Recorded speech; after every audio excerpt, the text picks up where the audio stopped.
niman ciidan wadin ciil kama baxee hoggaan adag ayaa mar walba horseedi kara sheego Axmed mugdiga aad ku jirto adigoo wajahayo xabsiyeen cadaalad daro iyo taariikhdii lama ilaawaan geeridii wiilkaaga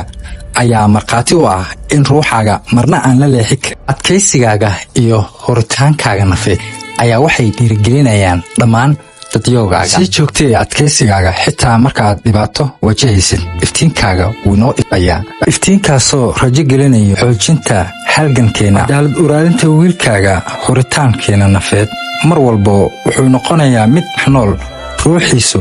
oo ma ilaawi doono ku dhex noolaan doonaa halgankeena cadaalad uraadinta waa soo jeedintii Caftaax Aadan Cusmaan qareen bartasha